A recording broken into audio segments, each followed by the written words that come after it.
crime, lots of wrestling, silly bits too. Having a blast bringing our show to you. They rant, they rave, they won't behave. Wrestling fans, come out your cave. It's time to BS and misbehave. Talking Rasslin, time to go. Ring the bell and start the show. Talking Rasslin, time to go. Ring the bell and start the show.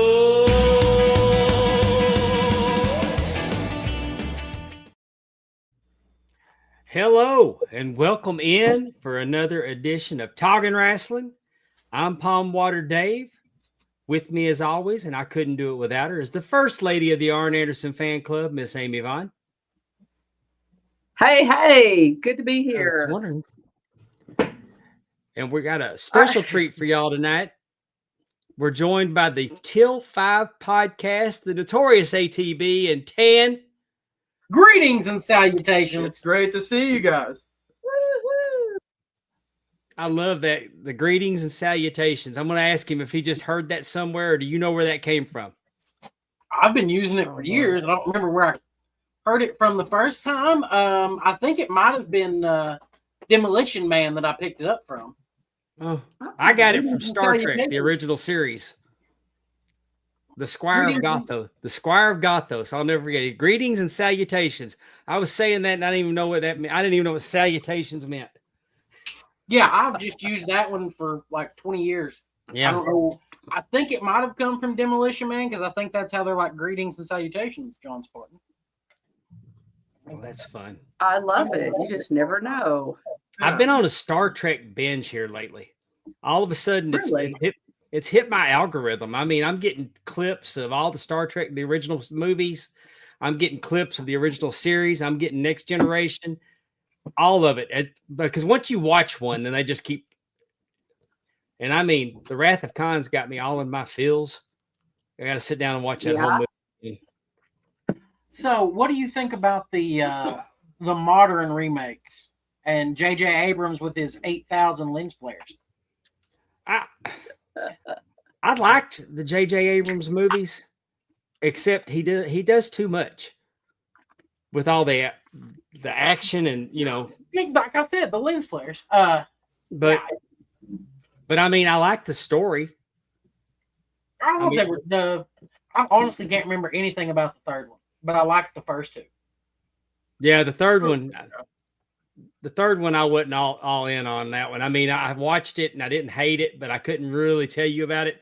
I think that I'm mentally checked out because. But the second one with the surprise that it didn't leak that was Khan. Yeah, that surprise. Yeah, I liked it. Is the third one where, what Spock is a reborn? Is that the third one? That's the third one of the original one. Okay, we're not even talking original. Okay, never mind. No, we're talking. We got off into the J.J. Abrams, but that's true. I'll go back to my hole. No. Well, I also have a movie podcast. Oh, do you? Yeah, every couple of weeks, Till 5 Flicks, where we review 5 different movies. Yeah. Are they like recent movies? I mean, like, are you just what kind of movies? How do you decide? My co-host picks 4 numbers. Mm-hmm. Between 1 and 20, I have a list of 20 movies, and I'm always moving new stuff in. Oh, cool. And it is completely random. And then the 5th movie is always their favorite. Okay. So you have like a different co-host? Is that what you're saying? It's me and a different co-host. Tan produces it. Yeah. Nice. Oh. I don't know enough about movies to enjoy being on camera for that one. I understand. So can I just ask, how did you two meet? How did Till 5 start? I don't know, Dave, if you're ready, if you are finished with the Star Trek talk. But I was just thinking, like, since you're talking about how Tanner produces another show, like, tell us about you two. Well, it started off with our former sponsor, Magic Vapor Shop. Yeah. That's his mom worked there. And I have worked there for the last 8 years. It's been my 8th year working there. Okay. And I'm always talking about wrestling. I find a way to segue into that from any conversation, no matter where I'm at. So she told me about maybe I could help her pick some Christmas presents out for her son. And that's how me and her met. And then apparently he had already added me on Facebook and I didn't even know it. Yep. So we ended up talking on there and he was like, hey, I'm going to order Ring of Honor Final Battle if you want to come watch it. And we have watched pretty much every AEW pay-per-view together ever since. We've missed two, one for weather and one for I was in Tennessee for the most recent Forbidden Door, unfortunately.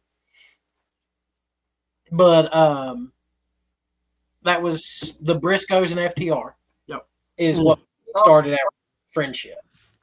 We both realized that we had a love of the Briscoes. Yeah. A very deep love for the Briscoes as a tag team. We kind of bonded on that, and the rest was easy. That's why we were very happy with that tournament.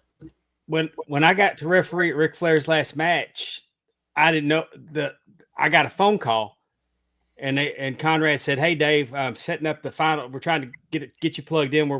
I need to know what match you want. Do you want the Von Erichs and the Briscoes, or do you want the Horsemen and the Rock and Roll?" And I'm like, "Well, there's a Sophie's choice." But I said, "Give me the Briscoes." So I didn't say give me the Von Erichs, which I would expect from me. Well, from you, absolutely. That's your era of people. I said, give me the Briscoes, and I'll give you a humble brag about the Briscoes and FTR. I got to watch that match sitting on a couch next to William Regal. Wow. Well, GFY, Dave. GFY. That's my humble brag for the night. It probably won't be the last one.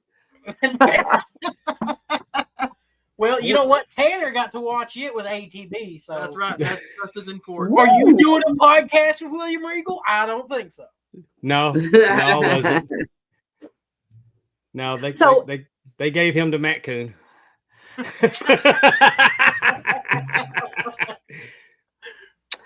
So you all, because I don't want to say exactly, but are you both live in Eastern Kentucky? Is that correct?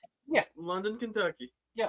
Oh, both of you. Okay, so you all did not know each other until kind of that meeting at the vape shop. You meeting Tanner's mom between us. Yeah, there's a 10-year age gap between us. Yeah. Okay.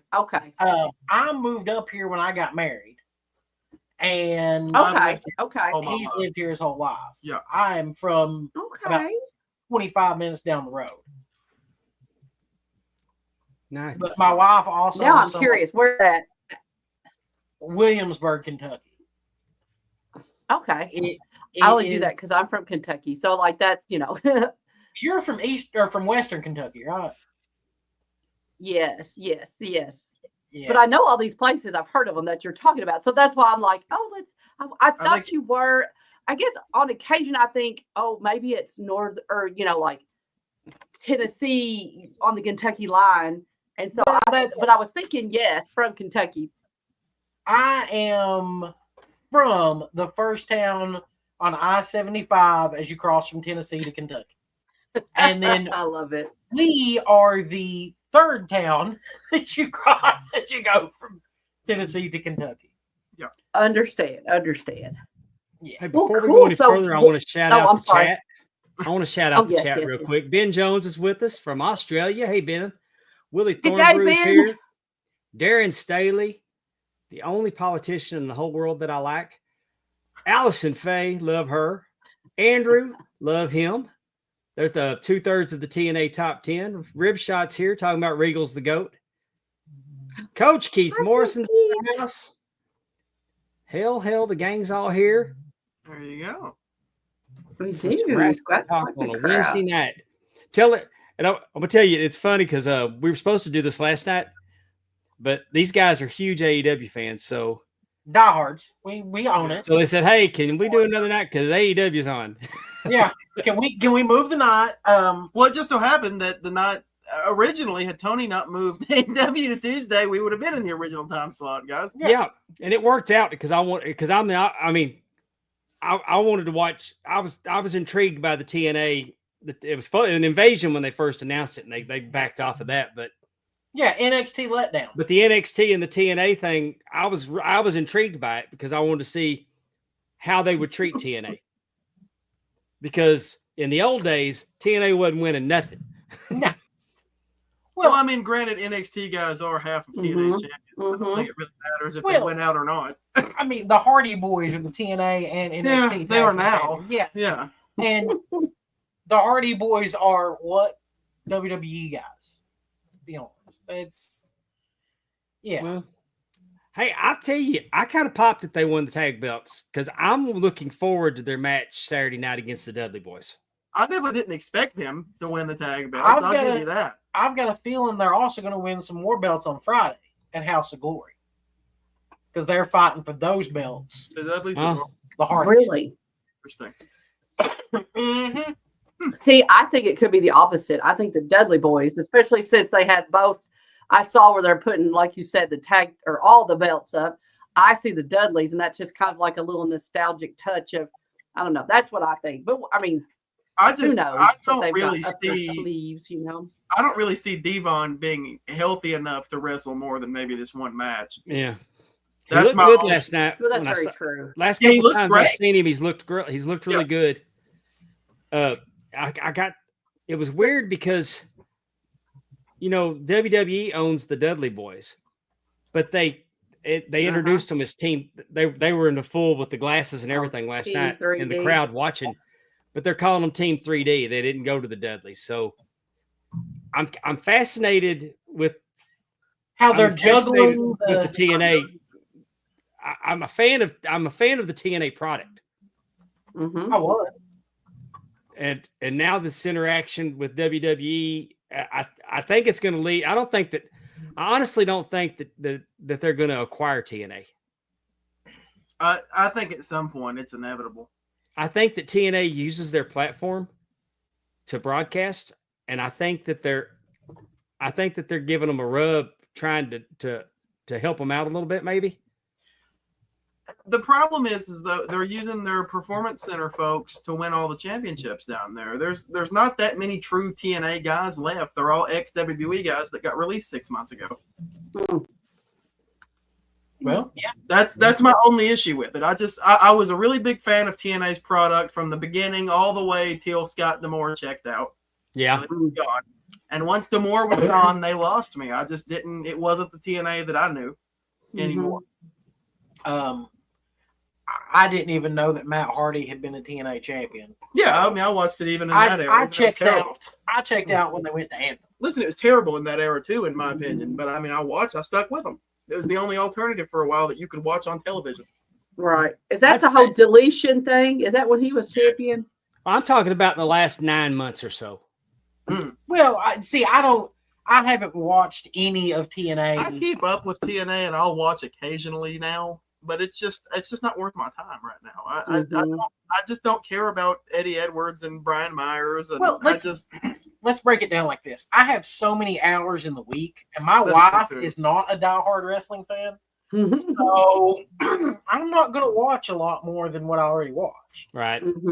Check in with some clips that people send me. I love to watch What Culture's videos. Like I always find those are really good because they'll lead me into something I need to go check out. Well, I was such a big TNA fan for so long that every once in a while I'll still tune in just to make sure that I'm not into it anymore. Because I would love to add it back to my weekly rotation. It just doesn't catch my attention anymore. Sorry, Darren. I love my wife more than I love wrestling, so that's not happening. Oh, I've been in a relationship with wrestling longer. Don't get me wrong. So how did you all? Wrestling's broke my heart more than my wife. My wife's never broke my heart. Wrestling has. So how long have you all been doing your podcast together? And how did that come about? Like, again, how did you all decide? Our 13th month. Our 4th season episode. We just recorded episode 1. We kind of grew a lot faster than we expected to. Yeah. When we started this whole thing, and for better or worse. Yeah.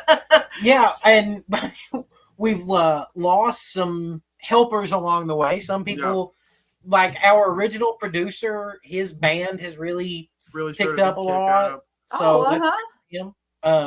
No Handshakes would be that band. Check them out. They're great. Excellent local band. They're starting to really catch fire, though. Yeah, we like them a lot. Okay. But we don't have him to help us as much anymore. He's lost roommates. My rent went up. So all of us have had to cut back on how much we're able to contribute to the show. So we've had some hiccups along the way, but we just kept rolling. Yeah, that's Podcasting's an expensive hobby. It is. It can get there very quickly. Yeah. Yeah. I mean, when you start like with editors, I mean, I had a producer, and she's never home anymore for this, so she still we give her credit because I'm married to her, but I mean, Chat GPT, and then I've got my VidQ that just things that I'm doing graphics and stuff with. GPT, Pondwater, don't do me that way. We're anti-AI. We're an anti-AI podcast right here. Oh, well, I'm not. I make every graphic. We've got our old producer actually helped us with our music. He did. All of the videos, our intros and stuff like that, I edit with my phone. Like it is all. No, we are very anti-AI, but we managed to piss people off well without it. A lot of the time, I'm sitting at work doing stuff, promoting, and we're constantly doing stuff maybe when we shouldn't be. We're all the time trying to keep the ball rolling. Well, sometimes I'll throw something out online to see how many people I can piss off on Facebook in a day. It works. Well, what I like about it is that I can talk to it, and like I can say, I need an episode name for this. This is the premise, and it knows. And then it says, now I need a description. Boom. And then I'm like for footballers, and I'm saying, oh no, TJ's not here this time. So they give it again without TJ. So, I mean, I can manage multiple tasks because it knows the shows and everything now. So it's replaced you having somebody to help? Well, I mean, I can make a description like watch it, pod is good. And I can put it in AI and it'll give me a paragraph that kind of sounds like, okay, this is it. So, I mean, it's kind of lazy. Kind of. And when you watch me type, it's kind of. I mean, look, when you watch me type with my two fingers, I'm not going to hold back. I'm an elderly dude. Yeah. Look at coming up with excuses like I'm elderly, man. I got all this gray hair. I tell you, I like the AWA. That was the best wrestling there's ever been. WCCW. Get it right now, Aaron. It's WCCW. Okay, yeah. Yeah. I've got a lot of coworkers that actually remembered that from back in the day because they're all from Texas. Uh-huh. It just a crutch that I enjoy. I get it. A lot of people use it. I'm not that guy. I went to school for film and TV, so I'm never going to support AI. Well, yeah. See, I had to try to figure it out, and like I'm 45 minutes in on a thumbnail trying to figure enough, but now I can just put a picture and just type in a few words, and boom, I got a thumbnail. It's frustrating. I mean, we do this live because I don't want to edit. We do these episodes and I'm like 4 hours editing, and then we post it and 27 people watched. Now we do a little better. We do better than that now. But I get that a lot. But I don't want to skip over the fact. So, Aaron, you went to school for television. Yeah. Is that what you said? So tell us a little bit more about that. What made you go that route? So I was originally going to go into broadcasting, and then originally going to go into education, and I decided that I couldn't handle a classroom full of me's. Sure. So I knew that I always loved broadcasting, and I was like, I really want to try this. I want to go for this. And I loved the courses that I'd picked up as electives along the way. So I ended up getting the degree. Honestly, it really didn't help me out financially at all. I got to work with a wrestling company and do some pay-per-views and stuff like that called PWF out of Kentucky. Some of their stuff's still on High Spots even. But, yeah, that was a lot of fun for me. for a little bit until there was issues getting my pay because they felt I wasn't being timely. I feel like pay wasn't being timely. So Gotcha. We went our separate ways, and it soured me on wrestling for a while. And then we decided to get into the podcast, and the only person's money that's going into this is ours. So that's true. Yeah, it's our baby at this point. I love it. Okay, I'm just curious. When you said that about broadcasting and television, my cousin went to WKU for that, and he does a lot with public television. I'm just curious. He does documentaries and that kind of stuff. So I'm just curious what brought you to the dance. That's pretty cool. So and he's a big wrestling fan too. I had an acceptance letter to Western Kentucky in 2006, and my dad had a massive stroke and ended up paralyzed on the right side of his body. Yeah, and so I'd never. This isn't something that most people know. I trashed it and stayed home to take care of him. No. Oh, yes, 100%. So I ended up going to a community college in London, Kentucky for a couple of years, and then went to Eastern because I had a really great scholarship opportunity. Well, awesome. And it was closer, obviously. Richmond is obviously a lot closer to London. I kept my dad out of a nursing home for 6 years till he passed away a couple months after I graduated. So it was the right move. Yes. It was a nice school. Sorry to hear about it. Look, it all worked out. I'm a Exactly. firm believer in life puts you where you need to be. I learned this kind of stuff, and it's working out so far here. I just need to start making me better money. That I understand. And, it is kind of cool. Like you said, life puts you where you need to be. So I actually answered a post that you had posted about women wrestling. Because again, it's like, what is it? Dust in the wind, like here we are doing our podcast and stuff. And I answered a question you had put out about the GOAT of women's wrestling. You were doing a tournament, and I just gave you a list of names. Like I wasn't, you were just asking for names. And then you're like, hey, we're going to do this podcast. You want to join me? I was like, that'd be cool. I actually have a podcast too. And so we kind of, branched off that way. I got to meet you all. And then you all ended up doing the tag team tournament, which makes sense because Pondwater and I are tag team. Yeah. So we're like, come on. How do you know Professor and the sharpshooters? If you have not, let me go back. Sometimes I do that. On the Till 5 podcast, when we did the tournament, which everyone should go back into the archives and check out. It was really interesting. Lots of good arguments were made. Yeah, all available on YouTube and Facebook. All of our episodes are. Yep. We even have it separated. Season 3 is all together. So that's easy. Awesome. So then you can go see who your favorite and see what the argument was made. Yep. But there were also other gentlemen on the show. And so Professor is one of them, and Sharpshooters is another group. Right. Danny and Juicebox. And so how do you know them, and how did that get started? How did you all come up with the tournament idea? And do you want to continue to do on with, the sky's the limit. You could go people the 90s, the 80s, Well, we have our next tournament already planned. Yeah, we just haven't. We plan them about 2 at a time, typically. The next one is coming. The announcement will come Halloween. Oh, okay. That sounds fun. So, and you're all the first people to even ask us about it. So that's. Oh, okay. Professor Bear and Joe.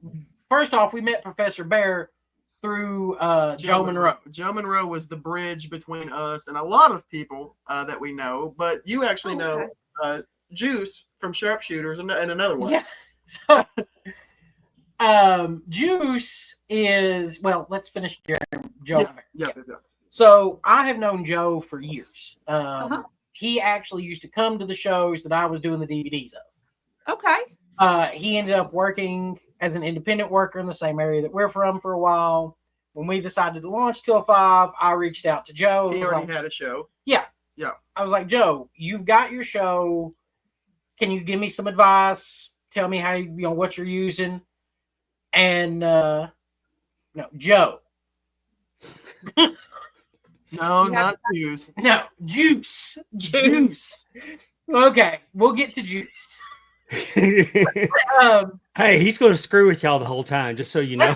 I love it. And normally, and sometimes he's more entertaining than we are. I've done that to people before. That pops me. I like that. So, well, I do it to the TNA Top 10 every Sunday night. I go in there and I'm relentless in the comments, and every now and then they'll put one up, and my wife will be walking by and see it, and like they know just when to post something that'll get me in trouble.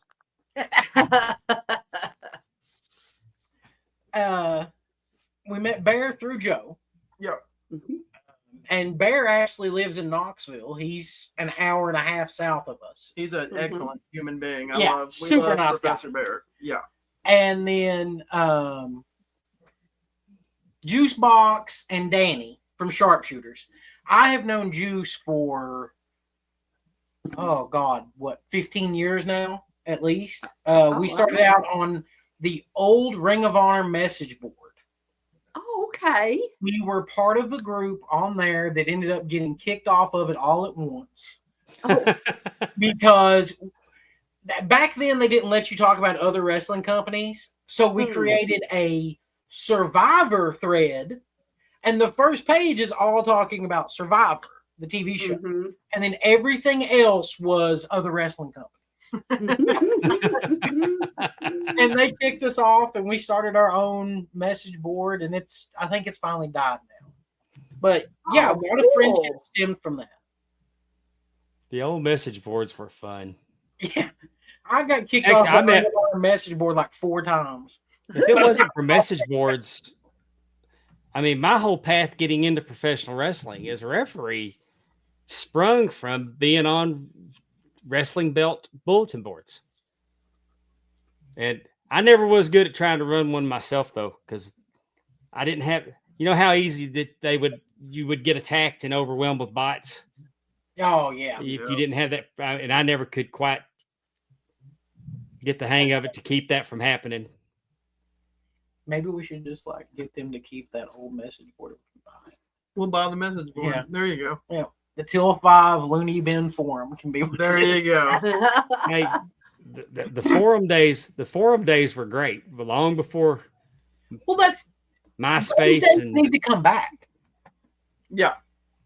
That needs to be what everybody comes back to in wrestling. Is the fun days of us just getting online and dicking around on a message board for 5 minutes and then going on about our business instead of wanting to argue all day about how great NXT was. Yeah. Right. Yeah. True. Isn't that what kind of Discord is in a sense? I'm not on Discord that much. Yeah. That's Juice and Danny's bread and butter. We're not big Discord. Okay. I don't really understand Discord that much. Personally, I think the youngest guy out of every one of the shows that we associate with, and I am probably the least technologically advanced. I found Discord to be a huge pain in the ass. Yeah, I agree. And I don't like anything that logs me out on purpose randomly. I don't like this at all. It's tough to navigate for me. Yeah, I'm a Reddit guy.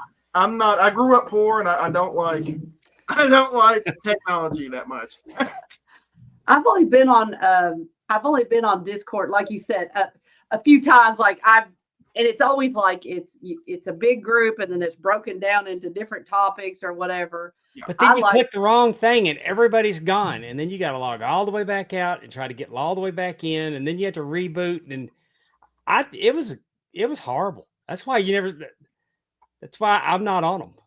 Well, I don't get on it very much. I also am a late night Reddit reader too, till 5, Aaron. So every so often, and I always think, are there really? This has got to be made up. That's usually my first, inkling of some of these stories. I'm like, there's no way this really happened to this person, or that they're that dumb, or they're that. There have been several times that I've started to post in "Am I the asshole?" Oh. Now, personally, if it wasn't for this podcast at this point, I would have zero social media presence. I'm just not a fan. Sure. That's the only reason I'm hanging on. I understand. There was an old meme about fighting on the internet, and I can't describe it anymore because it's so politically incorrect that people will want to fight, and I don't want to get canceled.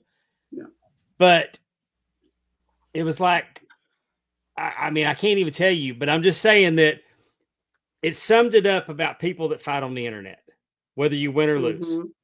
And I always keep that in mind because when I find myself wanting to get into it with somebody, or, you know, when people start really shitting on my friend Conrad, I'm the first one that wants to climb up the water tower with a can of paint to defend his honor. Well, I mean, I can start dogging on Conrad if you want me to. If we want to. That imagery of you climbing up a water tower is what I've got in my head now, with a paint bucket. Maybe you can use ChatGPT to paint that picture.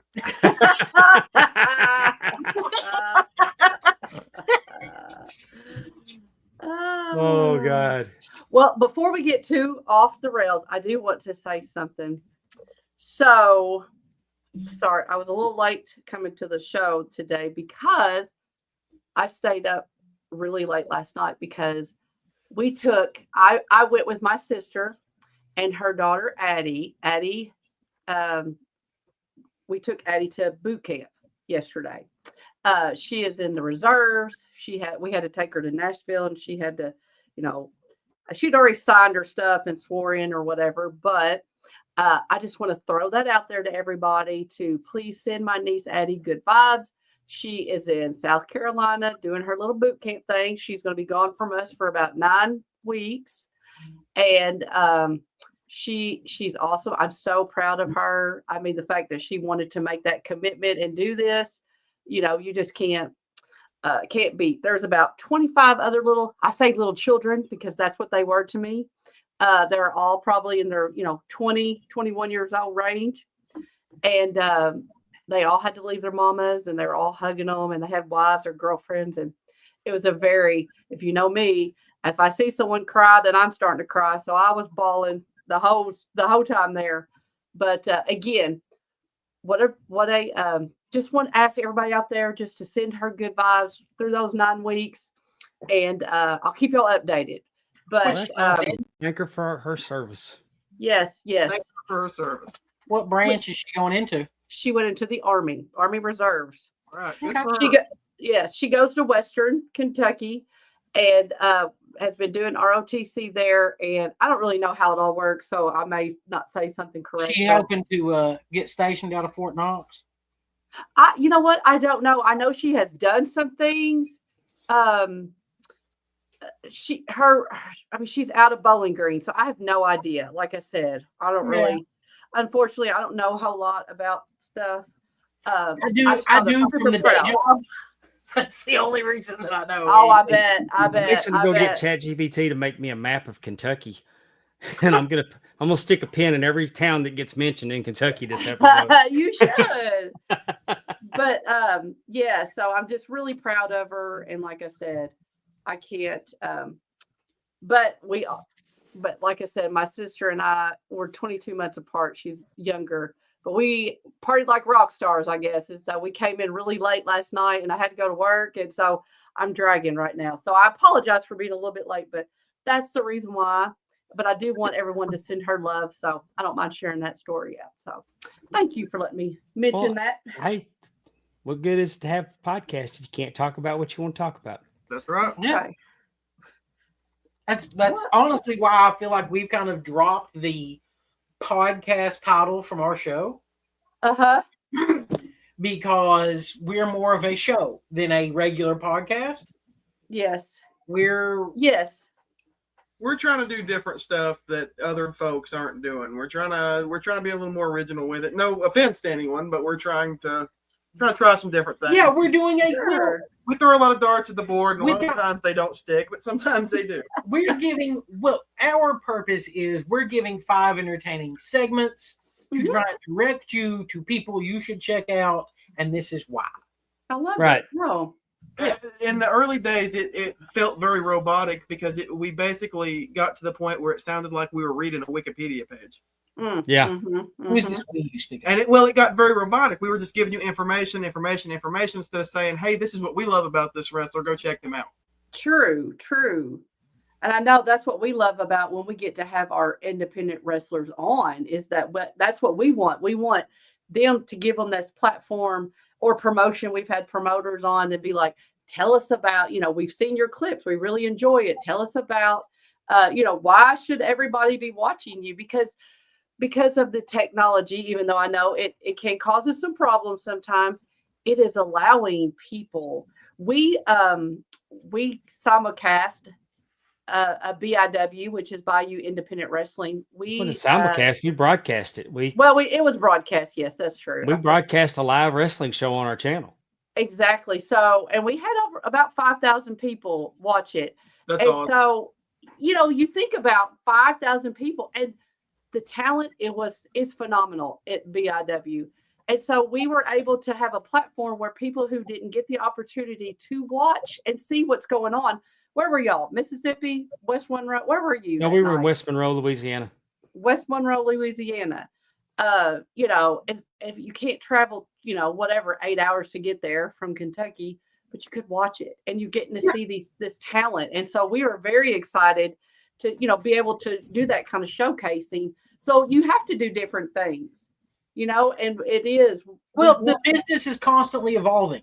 Yeah. And I feel like at this point, wrestling needs even our kind of shows and podcasts to spread the word. It's the modern day tape sharing.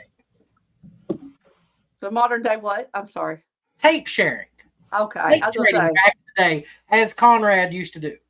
Pondwater, take your pills. Is that what that alarm was for? That's my mother calling. Oh. Is it JBL's theme song? Yeah. Do you need to answer it? Like, is it like my mom only calls when there's a problem? That's kind of like, or do you need to answer it, you think? Or no, it's fine. I sent her the voicemail.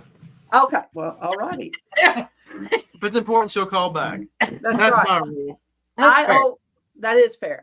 This is just another little funny tidbit. I don't know if anybody else does this, but my mom plays cards on Wednesday. And so, unless someone has passed or you are been in a car wreck, don't call her because she ain't going to answer. So I just thought that was funny. That's why I wanted to see if that was something like, and we've done that before because I have two sisters. And we've done that before, like to ask her something or whatever, and be like, damn it, it's Wednesday. No.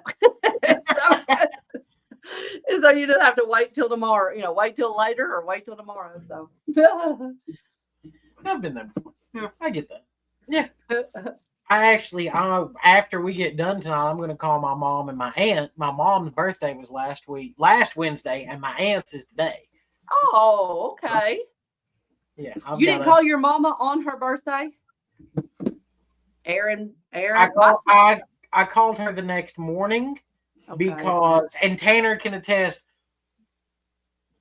the shoot job has stressed me out a lot lately. It's been a very rough few weeks for Till 5 Wrestling, and we'll just leave it at that. I got you. And I have to say this to you, though, Aaron. My son is named Aaron, so I'm very good at yelling that name and getting. Well, what's your middle name? Is it Andrew? Because if so, I got you covered. Thomas. All right, Aaron Thomas. I'm very good at that. Just letting you know. I'm very good at kind of, I was going to make a Facebook post, and I opened up my Facebook, and there's my brother's. Mm-hmm. And I'm like, well, I don't want to make it look like I just copied him. And then I got called into a meeting. Then I forgot to call her. I do. That's funny about don't want to look like you're copying. That is so true. It's like, I don't want to make it look like he reminded me of my mother's own birthday because that's hilarious. But he did feel the need to remind me that it was my aunt's birthday today. Gotcha. And I just laughed. I call and sing to my mom every year. Aww. But most of the time when I call my mom, she don't answer the phone. Really? Yeah, she'll call back eventually, but I have She's the busy. blessing. She's out doing stuff, with my right? mother. Yeah, I'd like to see you forget to. Yeah, talk to your it's mom impossible to forget to talk to my mom on a regular basis because she's my boss. Well, and two, she's also a very vocal person on the show in the comments. So I mean, I learned that the hard way. She voted My against me. sweet mother is a diehard wrestling fan from the time she was a child. Yeah, for some reason she likes Darby Allin. I don't get that. She likes these little guys who fall off stuff. She's had some really. She's changed a lot. Probably her all-time favorite wrestler, randomly enough, is probably Bobby Lashley and Brian Pillman. Interesting. Now, I will say this: did your mother grow up in Eastern type? I mean, is she from that area? She did. She has lived here too, basically most of her life, as far as I know. And there is a great wrestling. She got to witness some really great wrestling that came through that area. Her grandfather, who passed away when she was maybe 10, was really big into wrestling, and he hated Ric Flair. They would watch NWA on television. She always tells the story that, oh my God, he hated Ric Flair, and he would cuss and scream and throw things at the TV because Ric Flair is the dirtiest bastard ever. I love it. I love it. Which is great. So she got that at a young age, and she actually, I wish she was here to tell this story. She had blood pressure problems from a young age. She tells the story that made it bad, and her parents made her stop watching wrestling for a while when Randy Savage got tied to the ropes by Jake the Snake. And Jake the Snake bit Savage. My mom had such a conniption, she went to the doctor for high blood pressure.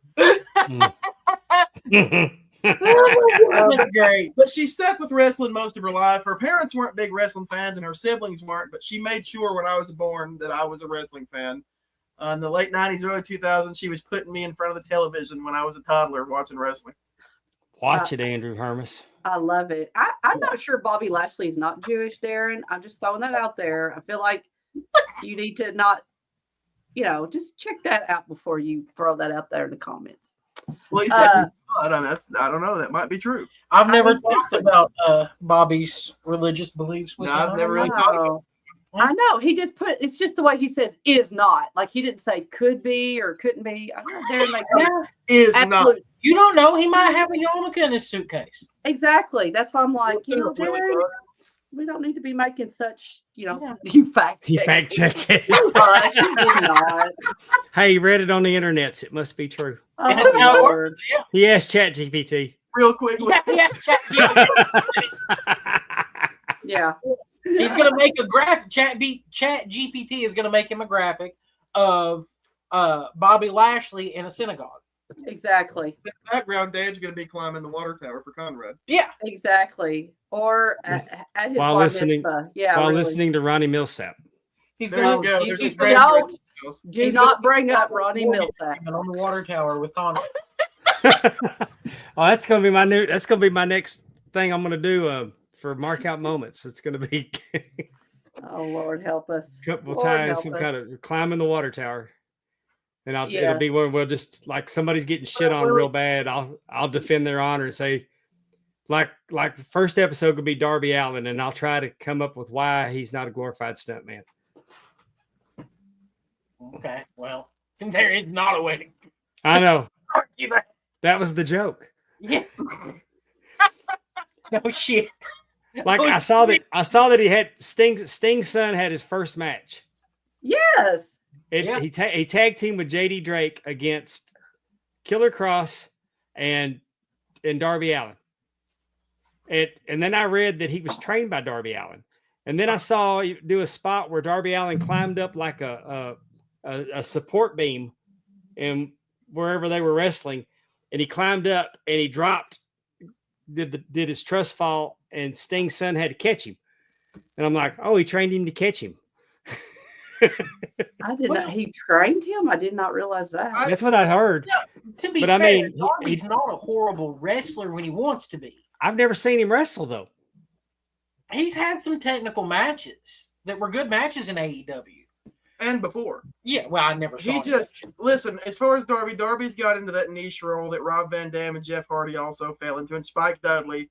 He can do these crazy stunts, and he's just going to keep doing it. It's working. Yeah. That's a good analogy. That's got that body type that can take those kind of bumps and bounce back. Darby is emo Shane McMahon. Sort of. You know. I like your analogy about him being like Spike Dudley. Like you said, the type that takes those crazy bumps. There was nobody in ECW in that era that could have took the bumps that Spike Dudley took. I think that some of those smaller, that's a good comparison. That is a really good comparison. Yeah, he reminds me of Spike. I just don't want to see this kid kill himself. I mean, he's going to be crippled.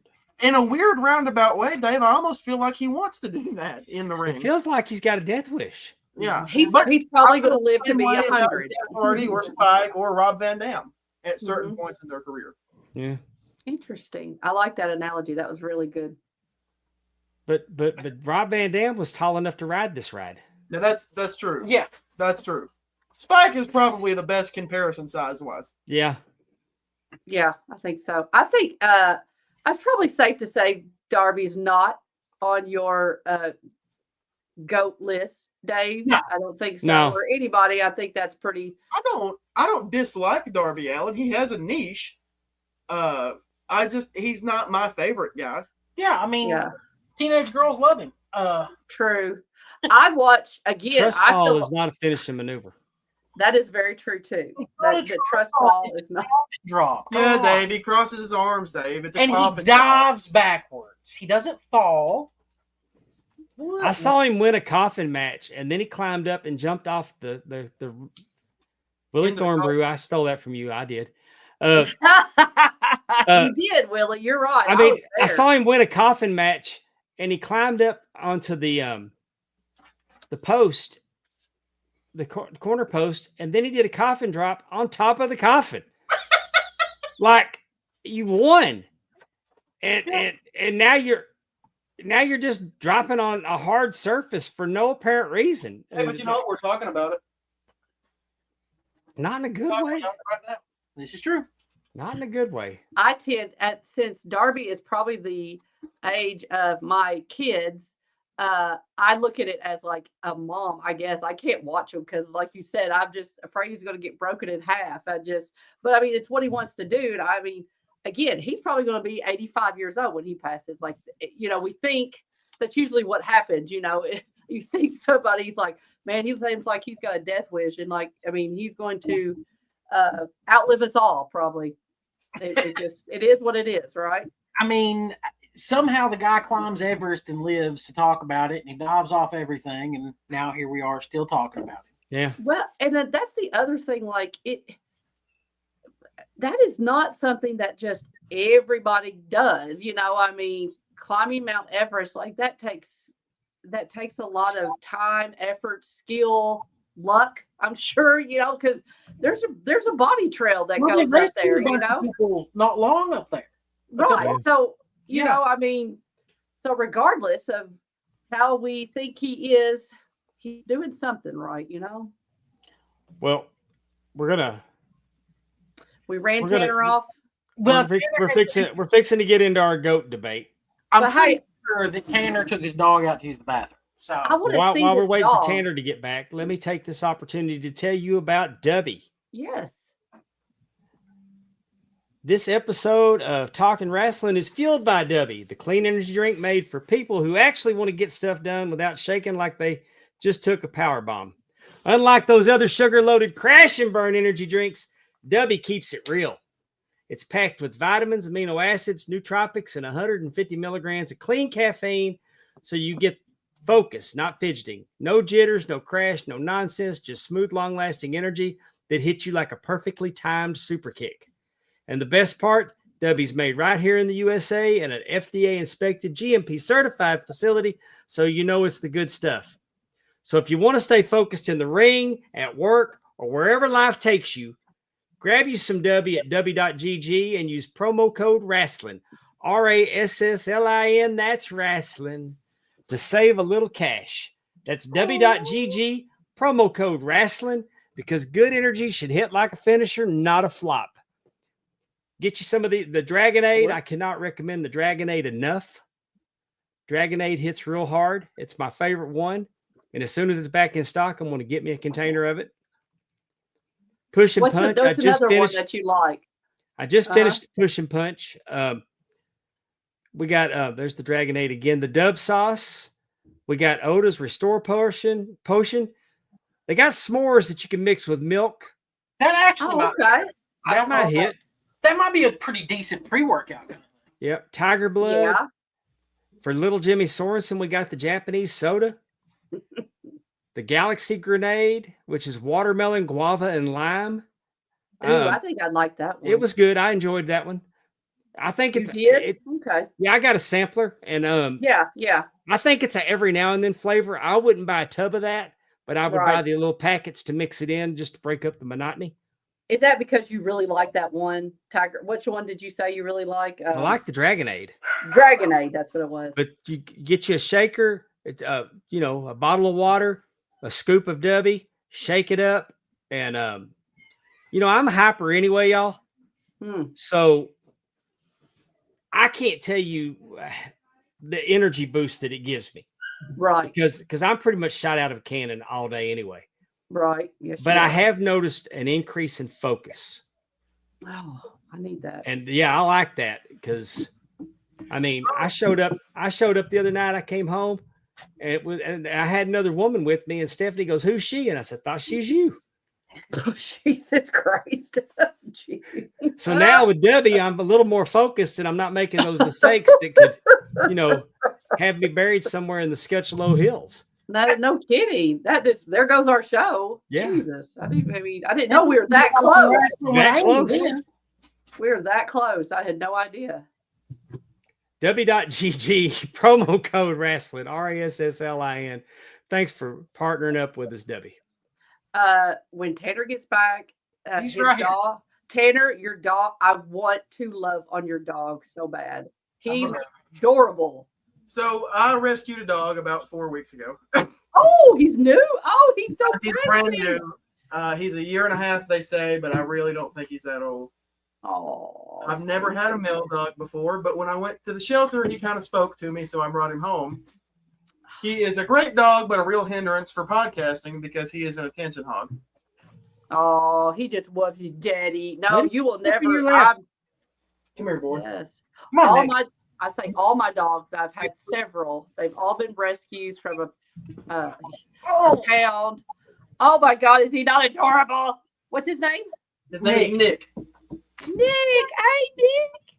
After Nick Nemeth from the Spirit Squad. That's not true. I did not name this dog. Okay, ChatGPT refuses to create an image of Lashley as a rabbi. Here you go, boy. Lord help me. Oh God. You can bring Nick on anytime. Like I said, my dog Capone, he's an attention hog. He sometimes has to come and poke his head in here. We love. I know Dave does too. Nick has really severe separation anxiety and needs a human 24/7. He was left alone for the first time for less than an hour yesterday, and he chewed up the trim around my front door.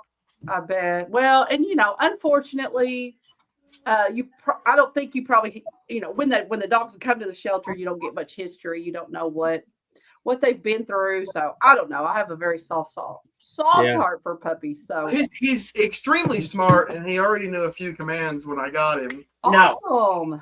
He's a little too smart for his own good. They've ate the weather stripping. Both of mine ate the weather stripping. I tried putting them in the bathroom, and then they're chewing on the cabinet. So I had to. Yeah. So then I bought a kennel. So he just wants to play 24/7 is the only problem. But then when he's done, he's done. Yeah. Right. The dreaded spray bottle. We have that at my house too. I just have to show it, and he's like, "Oh, okay, fine, heifer." He's getting there, but we've never done a studio filming since I've had Nick, so he has no idea what's going on in this room. Oh, he's never when they been in here 2 minutes. If they let Fritz and Bucky out, I guarantee you'll see them because they'll be back here. One of them will get up in my lap, and the other one will wedge his way in behind me. And we love him, and we love them too. We love Fritz and Buddy. Yeah, they're out. I've got 2 cats at home, so that's usually chill. They might jump on the back of the chair and pat my shoulder and want to come down. Right. When we were doing the Sad News Bears, our friend Eric Rottencrotch had a cat, And during what was his name again? We call him Rotten Crotch. Rotten Crotch. Right. Because his name is Rotten Stout, Rotten Stotch or something. So we just always called him Rotten Crotch. You've said it so much you don't even know. Yeah, he's Rotten Crotch now. But his cat would get up on the table and face him, and then he'd put his asshole right on the camera. That was for its OnlyFans. Yeah. So kidding. Only pause. Yeah. We saw that cat's asshole every week. Oh my God. That's hilarious. And that's how they got the increased viewership. That's what That's the sad part. That's how they got the increased viewership. Tanner, tip. We need a cat. We need a cat. All right. We're going to talk about the GOATs of professional wrestling. I got my notes. Hold on. Let me. I gotta pull them up. I gotta pull them up. And the reason we're going to do this is because we had such a great time on Till 5 debating who should advance in their tournaments. Yes. And everybody's got their own opinion of who the GOAT of the professional wrestling is and why. So we're going to do the tag team and the runner-up. We're going to do the women with a runner-up, and we're going to do the men with the runner-up. And we're going to approach this that there's no wrong answer. Right. So we don't have to get contentious with each other. It's all subjective. Well, me and Tanner are probably gonna butt heads here. That'll be fun. Oh, we're gonna butt heads real big on greatest solo wrestler of all time. Yep. Oh, I can't wait. Yeah. I have a feeling mine's gonna be a lot different than y'all. But if we come up with the same ones, it's fine. Because we grew up with color televisions. So it's better wrestling than you. Hey, I had a 13-inch black and white, and my first remote control was telling my little brother to go change the channel. Exactly. Now, if you all would have said, I like that. If you would have said cable, then Dave and I would have had to say, well, you're right. You did grow up with cable. We did not. Hey, but you had to say black and white now. That's ornery. But my first color TV, I got cable, but you had to go over and you had to hit the box with the A side and the B side and turn a knob. There wasn't no remote control for it. Don't tell them that. That just gives them more ammunition. Don't even I get like little dial. I get it. Dave's running through the twilight of his years doing podcasts, refereeing. I get it. You know? Yeah. You don't know what to say. Yeah, I get it. He's like Charles Robinson with worse eyes and less hair. Yeah, I don't hide it Charles is 2 years older than me. Dude's incredible. All right, tag teams. We're gonna let Till 5 go first. Who is the greatest tag team of all time? This is not a debate. It's Briscoes. Briscoes for me all day. Briscoes every day of the week. Nobody has been a better tag team than those two guys when they're in the ring together. So Briscoes. Is that all you're gonna say? I don't know what more you want. Like, what more of an argument do we need to make? We came in without notes. We weren't sure what our job was here. Oh, we're just But now, I mean, look, you can't tell me that there's not anybody out there that wrestles in a tag team that is better than the Briscoes. The Road Warriors were fun. But tell me a good match they have where they worked with somebody instead of beating somebody up. Let me just say this about the Road Warriors. As much as I love the Road Warriors, I'm a huge mark for the Road Warriors, and I always have been. But if you take their face paint and their spikes away, who are the Road Warriors? I will say this: I did not choose the Road Warriors. Dave, did you choose the Road Warriors? I 100% chose the Road Warriors. Okay. Well, I was going to say, if you want, hey, I could jump in there in a minute, but go ahead and tag, or if you want to say anything about the Road Warriors or whatever you want to do. What I liked about the Road Warriors, the Road Warriors, well, for one, they were successful everywhere they went. But the Road Warriors would come in and they would beat the piss out of everybody. I mean, I am Iron Man. They'd hit the ring. It was a squash. They do the promos. We dine on danger. We snack on death. It's they were the WWE, the WWF tag team champions, the AWA tag team champions, the NWA tag team champions. They won the tag belts over in Japan. They were successful everywhere they went, and they drew money. And they were a draw. I'll give them that. And they were so dominant that people quit booing them, and it didn't matter who they stood across the ring from. I firmly believe they could have took on Kerry and Kevin Von Erich in Dallas, and they would have been the fan favorites. Interesting. You think so? Really? You really think so? That's interesting. They weren't cheering for Lawler. They weren't cheering for Lawler when they were wrestling. When Lawler would wrestle them. Well, Lawler's different. Like, to me, in Memphis, even in Memphis, because he was still ornery. I'm just saying, Kevin. I mean, and you got to think, old women or no. Let me go back. Kevin and who'd you say? Kevin and Kerry. Kevin and Kerry. Okay, you've got girls kissing them as they're coming up. They were heartthrobs. You really think that crowd would be cheering for the Road Warriors and not Kevin and Kerry? If they were at the Sportatorium, I do not believe that to be true. No. Just thinking about the crowd, thinking about who Kevin and Kerry's. You do know that. Fans. Yes. Well, the women might. The women might, but the guys would have piped in and been 100% for the Road Warriors, because as popular as Von Erichs were, there was a lot of people. There was a lot of people cheering for the Freebirds. Okay. So I do believe if the Road Warriors would have come into the territory, here's the problem with the Road Warriors. You can't tell me that they had a good run for more than a year, where they worked in one company for more than a year, and it was entertaining the entire time that they worked with people, not beat people up. Because if we're going with that argument, then Bill Goldberg's the best wrestler that's ever laced up a pair of boots. Well, no, but I mean, they were a draw. They were a good gimmick. They had a great look. There's a poster of them right here. Yeah, there's a poster of them right. And they were having competitive matches with the Horsemen. They had competitive match. I mean, I saw them have competitive matches at the Crockett Cup when they won the first Crockett Cup. Matches all over the world, though. What good is that? Yeah, they're beating. What good does beating up everybody in town do for that town? But it's great for the Road Warriors. But you saw the squash matches on television. They were having competitive matches in Japan. I mean, it wasn't all squash matches. They had competitive matches against Demolition. And then they go to against the Powers of Pain. For them.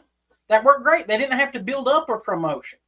When they were signed with a definite promotion, what story in their matches did the Road Warriors tell? I'll give you that. I feel like the Road Warriors are a great gimmick. Don't get me wrong. I think it might be the best tag team gimmick. It's amazing. But they're not a great tag team wrestling pair. So, I know we're great. All right, Brainbusters. They're the fall. No, actually. I was surprised too, guys. It is not. It is not Brainbusters, and no, it's not FTR. Are you high? No, it is the Midnight Express. And the reason why I say that is because FTR is my absolute favorite. It really is 1A and 1B when it comes to Tully and Arn. However, you have to look, like you said, what do they say? I forget. Imitation is the greatest form of flattery, right? Right. Yep. You would not have FTR if you did not have the Midnight Express. If you did not have everything that the Midnight Express brought to tag team wrestling, that is the innovative double teaming. I have to think of the right words. Midnights are great. Yes, they are. The cohesiveness as a tag team. What I hate, and I've said it many, many times, and now this is not with the Briscoes or Road Warriors, but when you get people that are thrown together that are singles that become a tag team, they don't really meld together. FTR and even Stan Lane and Bobby Eaton. That's the one I'm going to go with. You could go with Dennis Condrey if you really want to, but they are not singles wrestlers. They are tag team wrestlers. Like that's how they are looked at of their body of work, because they knew how to play off each other. They were each other. They knew each other's moves. And again, I to me, that is what is so great about tag team wrestling, is knowing each other's moves, cutting off the ring. If you're a heel, doing those heel tactics to, defeat the baby face, going, I love it whenever they tag in, the little baby face is trying to get to the other side, get to tag his partner, and the heel comes around and knocks them off the ropes, But you're not going to have the Briscoes if you don't have Midnight Express. Road Warriors, I hear what you're saying. Road Warriors were really good, but you know what? I really like how you said take away the paint and take away the football shoulder pads. Yeah, it really does lessen. It makes them more ordinary. Yeah, and so you could see where maybe the Road Warriors. Everything you say is true about them, Dave. But if we're looking at the GOAT, and to me, that is always emulation. Like if you are a team that is listed in other tag teams top tier and what they want to be like and what they want to do to be successful, I mean, I think that really helps push those attributes that you have, as those are things that are critical in a successful tag team pairing. So let me see. I'm sorry. Go ahead. I was just trying to think, like, what else is not right? To your point, I agree with just about every word you're saying. FTR, teams like FTR and our pick, the Briscoes, wouldn't exist without teams like Midnight Express and even the Road Warriors. But every big man team that came along tried to be the Road Warriors. So for Amy's argument about the Midnight Express, the Road Warriors did the same thing for big man tag teams.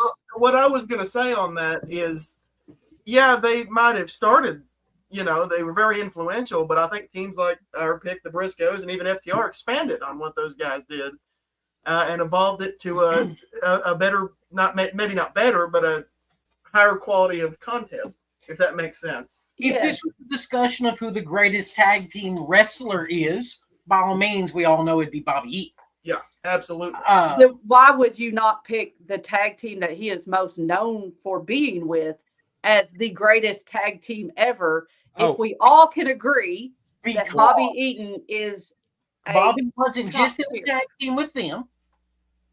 That was his most. That was the absolute most. Hold on. You cannot sit there and say it was his most known. Okay. That's fine. What other tag team is Jay Briscoe known for? Okay. And Mark, for that matter. Neither one of them. Right. So the Briscoes are, to me and Tan, the greatest tag team.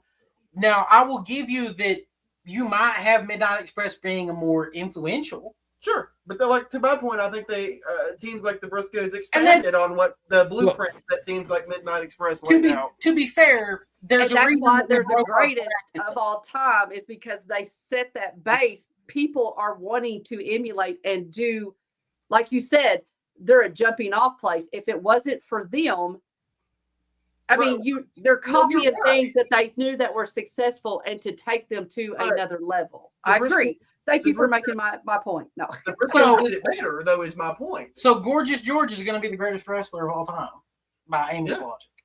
You just wait till you see who is mine. It ain't Gorgeous George, but I'm just saying, I am very much a believer that the foundation, when you talk about the greatest of all time, it is nothing about the record. No. The greatest of all time is whenever you look back at a body of work and you can say, these are the things that are being emulated. These are the things that made them, successful. And these are the things that people emulate because they recognize the greatness of that. And they wanted to molded into their wrestling career. There was a reason with our tag team GOAT when we did the shows. We split eras. We split the eras because that, to me, it's you can't really argue the everybody having television at home era and the end of WCW. I feel is a defining moment of when wrestling changed, when WCW died. Sure. But you could even argue that cable television is the start of that era. Because let's face it, how many modern wrestling fans are going to watch a lot of Midnight Express?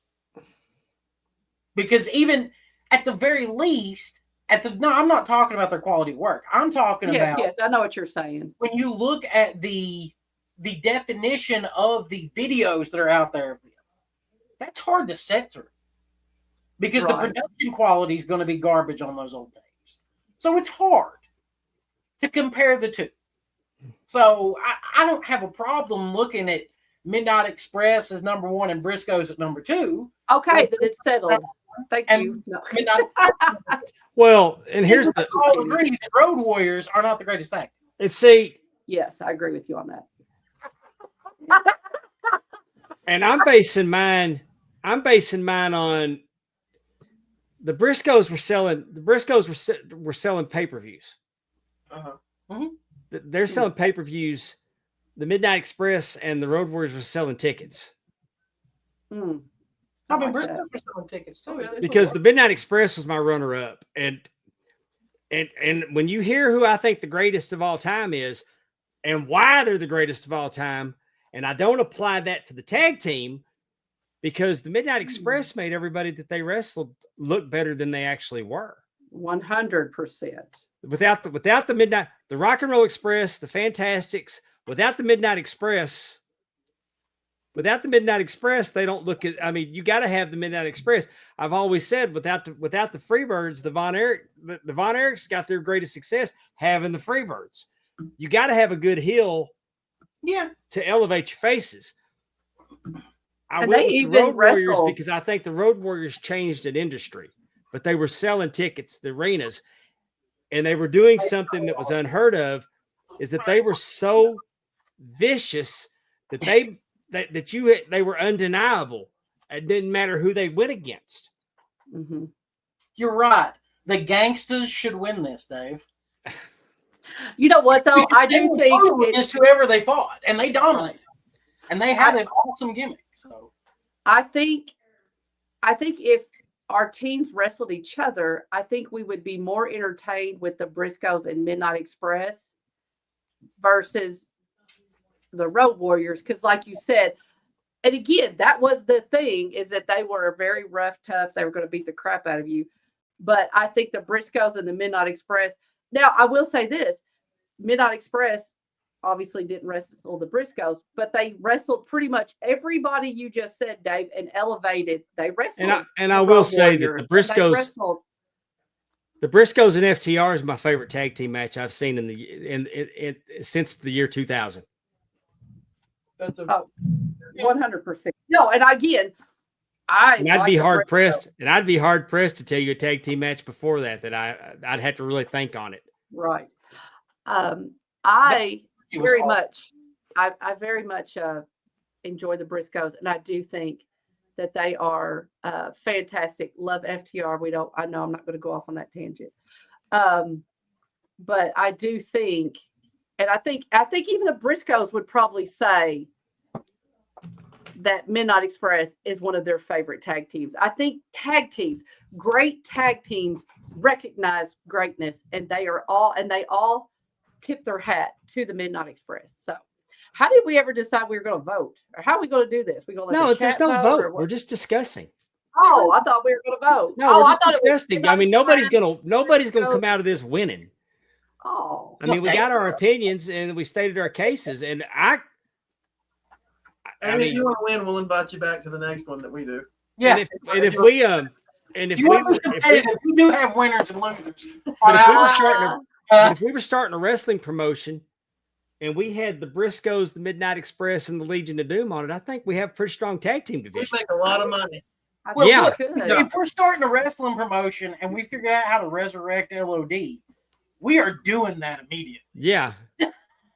So what I'm saying is that, I mean, there's no wrong answers here. Well, I didn't know. You said, well, I guess maybe I was thinking about the tournament that we did on Till 5, and I was we progress people. So, okay. We're not trying to rip their concept off. We're just talking. Were you talking about Animal and Heidenreich, or were you talking about draws?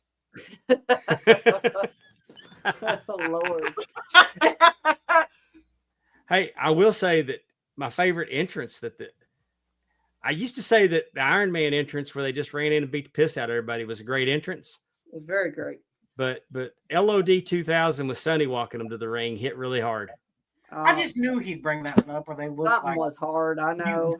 All league characters and a dumbass with red flames on her dress. Dude, exactly. I don't know I didn't even know what they were wearing because Roll Tide Sonny was walking them to the ring.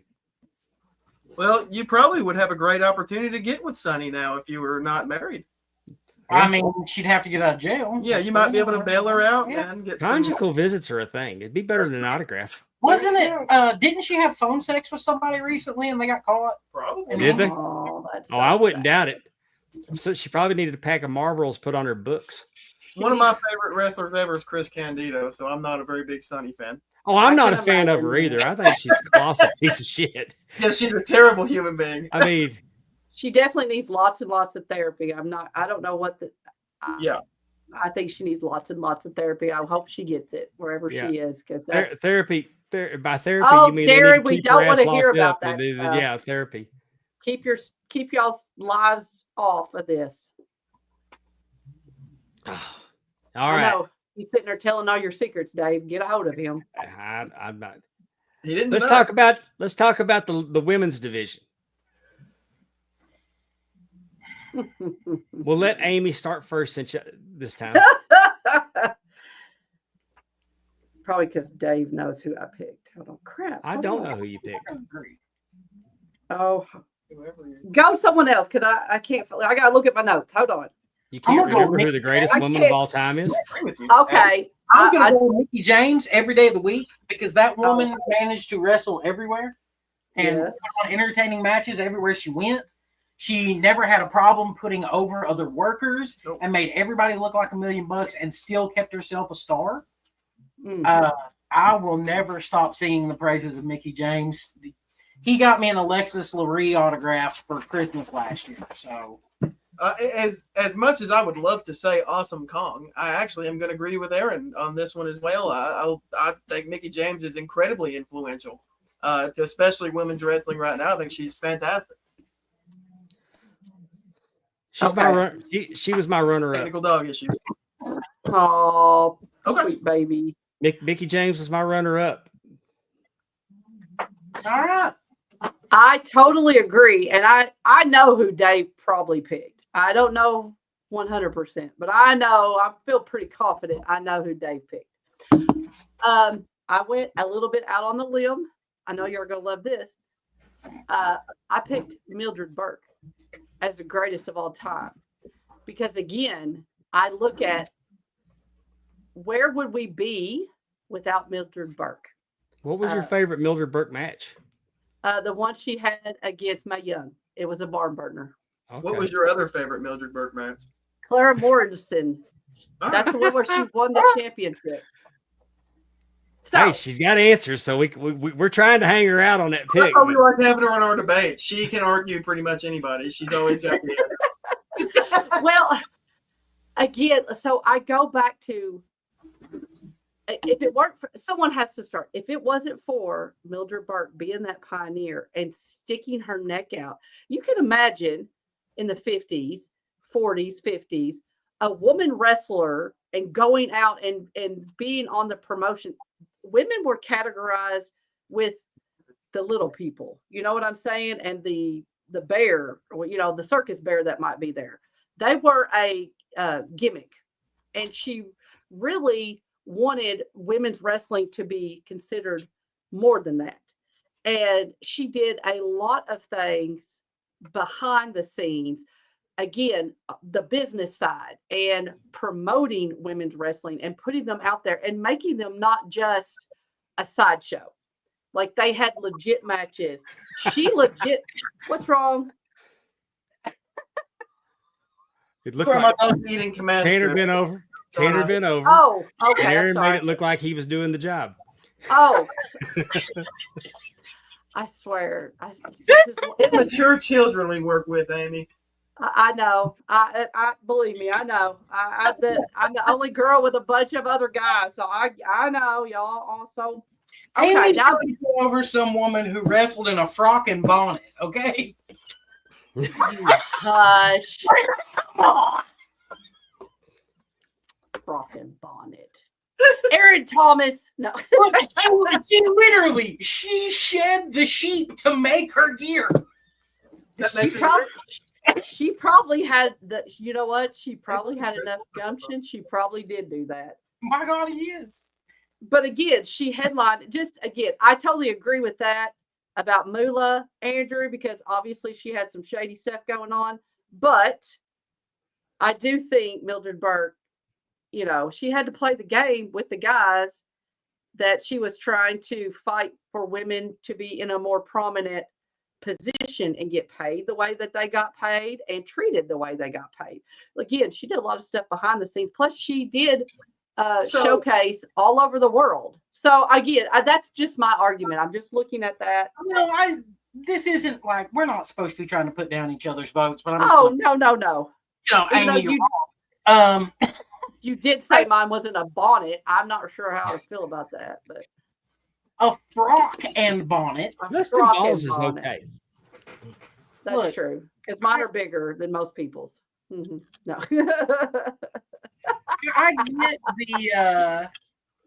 I get the fact that Amy's justification of to be the greatest, you've got to be the most influential. You should definitely, yes. That should be a big piece, is what I should say. A big piece. Yes. Okay. Well, I think I know who Amy's going with next. Abe Lincoln for greatest wrestler of all time. All right. What's your middle name, Tanner? I'm going to start saying it too. What is your middle name? Who was your runner-up, baby? Do I not know your middle name? Nobody knows. Is it Charlie? No, it's Isaiah. Tanner Isaiah. I hate the name. My parents spelled it wrong. I don't know how to spell it. So I just don't acknowledge it. Okay. Well. Your parents spelled it wrong. Yeah, they spelled it weird. Oh. So they didn't know how to spell it either, did they? Probably not. Isaiah. I have no idea. And I don't care. I don't acknowledge it. I mean, you just did. So, you know. I do work with children. There are some liberties parents take with names. So it could be they were just trying to be like cool and like, you know, hip. Is that possible? my mom. There you go. Yes, that's it. My mom. His dad. That's true. So, who was your runner-up, Amy? Sherry Martel. Okay. Yeah, Sherry Martel would be my runner-up. She wasn't nearly as influential as Mae Young or Moolah was. We could talk about that. But she's pretty tough, though. Oh yeah. Again, in a man's world, I mean, she wasn't bra and panties. She was very much with the boys, and you've got to show a certain toughness. Again, to get the ladies where they are now, those women had to do those things. Just like any different industry and, you know, different things like that. There are people that are pioneers, and they should be considered the greatest of all time. Isaiah. Oh my God, that's hilarious. There. Hey, who was you got? I mean, y'all said Mickey James, but who was your runner-up? I haven't really thought about it much, but off the top of my head, I'm a really big Gail Kim fan. I was actually thinking Gail Kim, so I'm good with that. I'm a big Victoria / Tara fan. I really like Toni Storm. Yeah, Toni Storm's absolutely fantastic. Toni Storm's making a case. She's making a strong case. She is. Even without the belt. If we were talking about this 10 years in the future, I think we would all be maybe talking about Toni Storm here. Yeah, I mean the women's division is strong. Mm-hmm. Strong. My personal of all time is Awesome Kong. I love Awesome Kong. My personal is probably second person. My runner up would probably be Daphne after Mickey James. I'm a big Daphne fan. I remember Awesome Kong from the tournament. I love Kong. Because of me, I'm just a big mark for Kong. When I was a kid growing up, when she was dominating, and I thought it was crazy because all the women that I watched when I was growing up were doing bra and panties matches. It was the Divas era, and it was unfortunate. It wasn't fun for me. Right. And when Awesome Kong came around and she started doing the implant buster, the move that she did, I was really into it.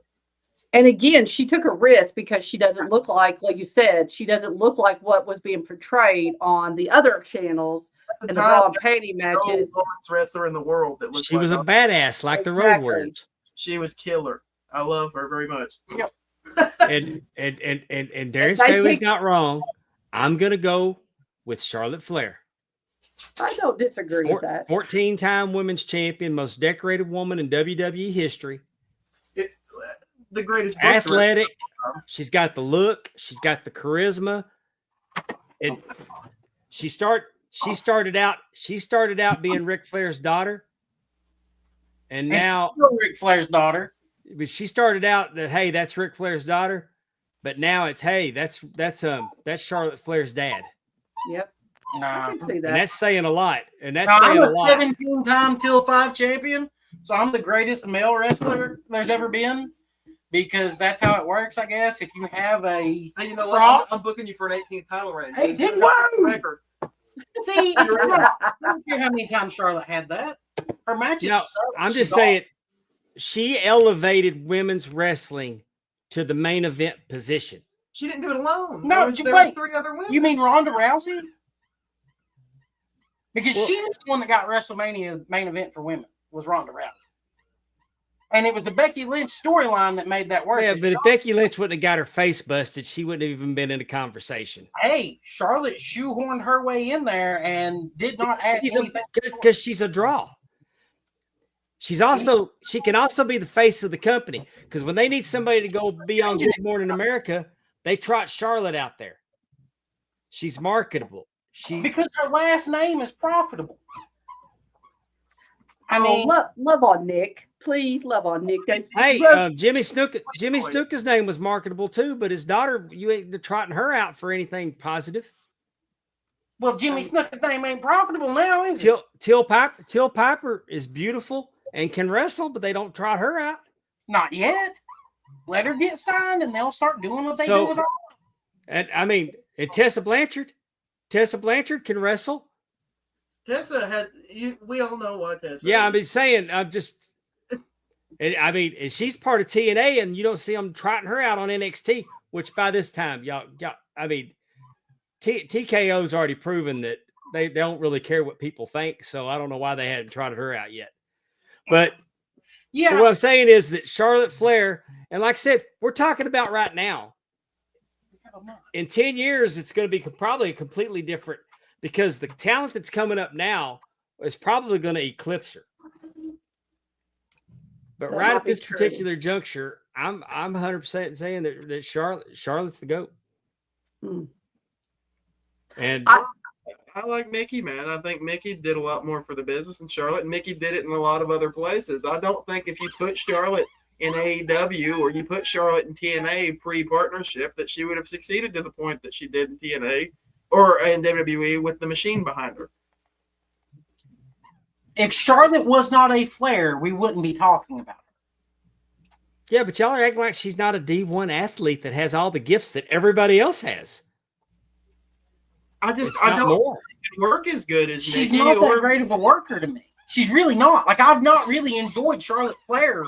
She had a few good matches, man, but they're kind of the same. They're kind of cookie cutter. I'm not a big fan. And you know what? To that point, maybe she is a great athlete, but we've not seen what she's able to do because she's never worked the Indies and she's never worked outside of WWE. I do think all 3 of our choices are phenomenal. Like everything that you said about Mickie James, I do agree with Charlotte as being an absolute phenomenal athlete. She has the charisma. Again, she for someone who did not grow up necessarily like saying, I'm going to be a wrestler when I grow up. She played volleyball. Like you said, she is an athlete.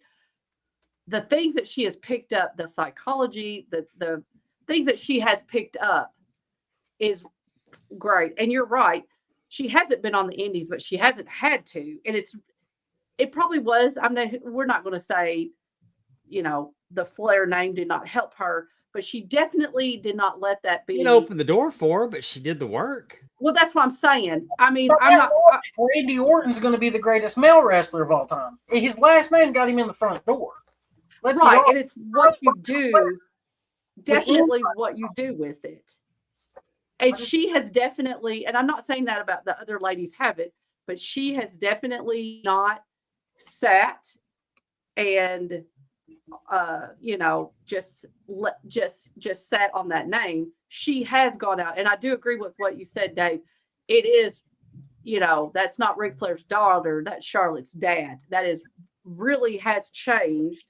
Because and it would be really interesting to see her on other things, and maybe with TKO and some of the I'd like to. I do too. I think it could be really interesting, and I think she'd be down for it. I think she would want to do stuff. And like I didn't that. come in this with Charlotte being my slam dunk pick. I mean, I was trying to find a reason that she wasn't going to be. Because you wanted Mildred Burke. You saw her in person. Because it's like Darren said that I was going to go with my homer pick and pick Charlotte. Mm-hmm. But to me, Mickie James had to overcome some of the most horrific storylines in the history of the business. She went out to multiple different companies and proved that she not only could she work, but she was an asset backstage. Let's be honest, her name value helped TNA's Knockouts division a lot. Sure did. Mm-hmm. Yeah, I told you, she was my runner-up. I mean, it was right there. And she married Nick Aldis, so that should give her a half a point anyway. You mean it should give Nick Aldis a half a point because he married Mickie James? You know what? Very true. Yes. Yeah. She got lucky. But I do think they're all great choices. And like I said, this is going to, we got Tony Storm. Mm-hmm. Yeah. We got the Stephanie Vaquer is a special athlete. She's fantastic. I really like Io Sky as well. And, I think and it's telling that WWE does not. Yes. I mean, she made a couple of appearances on AEW, and I knew she was something on there. Yeah. But then she got to WWE, and they didn't keep her in NXT, but for a cup of coffee. It's like everybody sees what special athlete that she is. Mm-hmm. We haven't even seen what Julia can do yet. I'm a really big fan of her. As a lot of people know, I'm a big mark for Japanese wrestling. Yeah, she only had like 2 title defenses in 6 months. Crazy talented, but she's got a lot of lingering problems, and I think that's why she may not be wrestling that much. And Io Sky, my God, yeah. So she's finally getting her flowers. Yes. So we're gonna. I mean, my favorite parts of watching wrestling are the women. To me, all the women work harder. Mm-hmm. Like if we were talking about Trish Stratus. We were talking about Trish Stratus. When I was watching the Divas, that was eye candy. Mm-hmm. Now the women's wrestling is. I typically look forward to the women's wrestling matches of the week at this point. They make sense and they work harder. I really loved Lacey Lane and Mercedes Moné last night on Dynamite. That was one fun match. I like Lacey Lane. I'll have to go back and watch that. I know what, and I don't think this is what. Okay, let me get sorry. I do not want to disparage Trish Stratus because she was in an era where she could have just done bra and panties, but she really did try and want to do more. So she was even kind of even a pivot. Like she was kind of that turning to the revolution, I guess you could say, because she could, she could have, she was a beautiful woman and she could have just trotted out there, but she wanted more. And I do think every step, like you said, your Victoria, your Mickie James, every step that they made is what is helping us get to the point we are now, where we have unbelievably talented. It's almost getting to where, like, when we talk about men and the talent, like, we're throwing all these women's names. There are going to be women who get lost in the shuffle because there is so much talent that's coming. Oh yeah, look at Jordan Grace. Yes. They had to make her a referee last night just to have a spot on the card for her. Exactly. Jordan Grace has gotten lost in the shuffle with the influx of talent that's come in. And you probably would not. I think a lot of people thought her going to NXT, like when that was supposed to be a big jump for her. And I'm not saying it's not, but I'm just saying, because of that talent pool, she's definitely one, and that they have to fight harder to get seen and do things. So I think, like you said, I think it's a great time for women's wrestling, and that everybody that we've talked about has helped push for the type of wrestling that we see now in some way or the other. Like they did not rest. They wanted to do something a little different. And again, for women, and saying, yes, I can do that. And I know Darren Staley says, I'm sure he's talking about a water gun to his head. I don't think it would take that much. All right, let's move on to the men. Till 5 podcast. Tell me who the greatest wrestler of all time is. You better go ahead and start, because we are going to argue on this one. Oh, interesting. Shawn Michaels is the greatest wrestler of all time.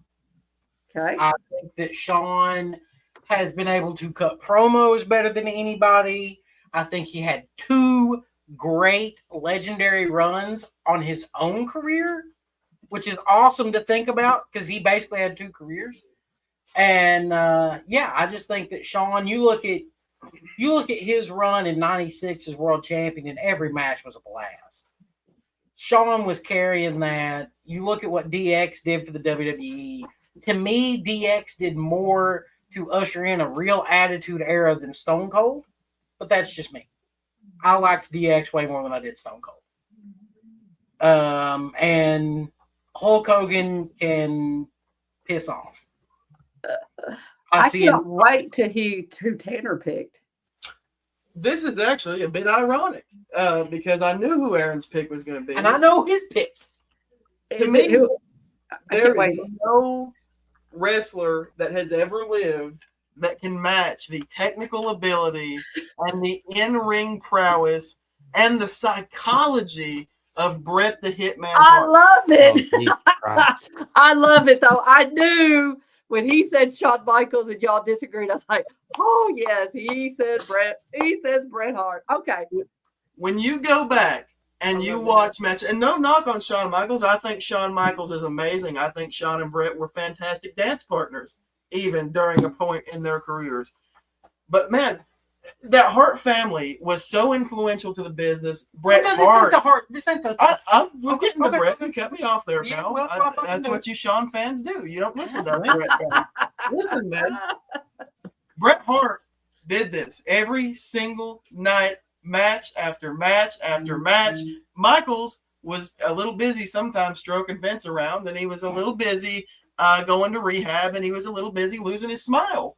Bret was out there every single week, and he got absolutely robbed out of his WWF career, and then a few short years later he was robbed of the remainder of his career by Bill Goldberg. It wasn't Goldberg's fault. Bret kept wrestling. Bret kept wrestling. That's Bret's fault. Goldberg. Look, I will acknowledge that Bret can be the runner-up, but Bret couldn't touch Shawn on the mic. Therefore, Bret ain't the GOAT. On the mic. That psychology is unmatched. Shawn has the psychology too. You talk about a whole package. Bret is 90% of the greatest wrestler of all time. Shawn is 100%. Bret is the package. No. Yep. In tag teams, in singles, the GOAT, the man. He's a great technical wrestler. That's the awesome. Greatest wrestler of That's all time. Good. Bret Hart. We said wrestler. We didn't say, oh, who's the greatest promo of all time, or oh, who's the greatest stable. Who's the greatest of all time? We said who's the greatest bell-to-bell mat wrestler of all didn't time. Say that. Well, that's how I took it, and I chose Bret the Hitman Hart. And if I would have had a second pick, I would have chose Kurt Angle.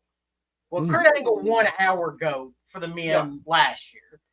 And we both, like, there is no denying that Kurt is a full package, but I firmly believe Shawn Michaels is the GOAT.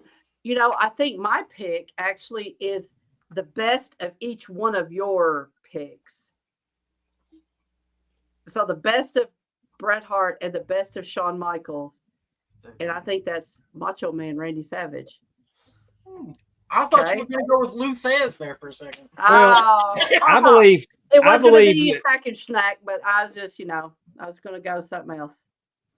Lou Thez, Aaron Thomas. So you went with Randy Macho Man Savage. I did go with Randy Macho Man Savage. I think everything that you all said. That's an argument there. I was going to say, I think everything that you all said about the charisma, the in-ring technability, their work ethic, everything you said about your two favorite. The problem for me of putting Macho above Shawn is that Macho had to plan out his matches. Shawn could call it ready. But that was not because he wasn't talented. That was because of his.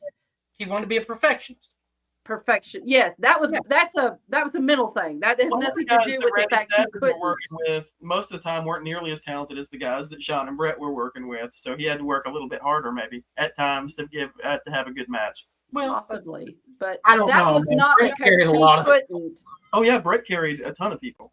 Contract. And if anything, I think that even shows more in a weird way, because you think about WrestleMania 3 match, that is like that's a match that a lot of people look at between Ricky Steamboat and Macho Man, and just that caliber of talent. And if they really do go all step by step, because that's what again, I don't think it was because Savage couldn't or he had to have it all. It was, like you said, the perfectionism in him Flair always said that he didn't work well with Randy because Randy wanted to map it all out, and Flair was not a map it out guy. Right. And again, that just kind of goes to say, like I said, I think it takes the best of what you two about your guys, and I think that all manifests itself in Randy Savage as being the GOAT. Okay. I'm good. Before I give you mine, my runner-up. He's not my runner-up. I'll get to that. Aaron is right about one thing with Shawn Michaels. Shawn Michaels, to me, is the greatest in-ring performer ever. But he was selfish. He was very selfish. Like, he wasn't dropping titles. I'm hurt. And he was vacating titles instead of dropping them. I don't. Bret Hart, who's not even the best wrestler in his family. But Bret Hart had the ability to make the people that he wrestled better. Like, Stone Cold was better for wrestling Bret Hart. Like Ric Flair made Sting. Bret Hart made Stone Cold. Well, that's also where Bret was in his career at that point, where he was on the card. Yeah. So what I'm saying, but also Bret Hart, let's be honest, only got above the Intercontinental title because there was a steroid trial and they had to have some littler wrestlers in the world title picture. Bret Hart could have worked a 5-star classic with a broomstick. I'm not saying that Bret couldn't work. I'm saying that Bret's position in the company was elevated by the need to put smaller wrestlers in that picture because of the steroid trial. I truly believe that. I think Bret Hart he's the Intercontinental level in the WWE. If that was the truth, then why didn't they go with someone? Also, I think Bret Hart was a colossal pain in the ass. No, think about it. Vince McMahon went to him and said, "I can't afford to pay you, but let's don't say anything. Let you get that $2 or $3 million from WCW if you can still get it." Because he sided with Shawn. Bret was such a pain in the ass that Vince was in the Shawn Michaels camp. Look, because he immediately started he gave Johnny B. fucking Bad a guaranteed contract on the heels of telling Bret you couldn't afford him. Listen, man, don't sign a freaking deal if you're not going to honor the deal. It wasn't the money. It wasn't the money. That Bret was a pain in his ass. He was in the Shawn. He put his eggs in the Shawn Michaels basket, whether it was right or wrong. Brett was working with a bunch of kids that were shitting in the female wrestlers' bags and pissing all over. I agree with you. Drunk and drug addict. I've been an asshole too. I mean, to me, Bret Hart was probably a better employee than Shawn Michaels, but Vince McMahon was in love with Shawn Michaels and got rid of Bret Hart because he put his eggs in the Shawn Michaels basket. All that being said, the greatest wrestler of all time is the Nature Boy Ric Flair. Woo! I would have picked Flair. He would have been right up there. Because Flair wasn't a gimmick. Ric Flair lived it. The Nature Boy is Ric Flair. For better or worse. Flair was working. He was on the road constantly. He would come into town and he would make your mediocre babyface look like he was that close to being the world champion. Ric Flair would come to your territory, and when he left, it was better than he found it. Ric Flair made them all look good. No matter where he went, if he'd go to Continental, and Wildcat Wendell Cooley was a world beater that week because Ric Flair made him look like, and I'm not, no disrespect to Wildcat Wendell Cooley, because he did it with Kerry Von Erich, he did it with Kevin Von Erich, he did it with David Von Erich, he did it with everybody he touched. He did it with Chris Adams, he did it with Terry Gordy. So we can agree Flair's he did it with Barry Windham, he did it with Brad Armstrong, he did it with everybody that Flair knew his role. He lived that life, and he was larger than life.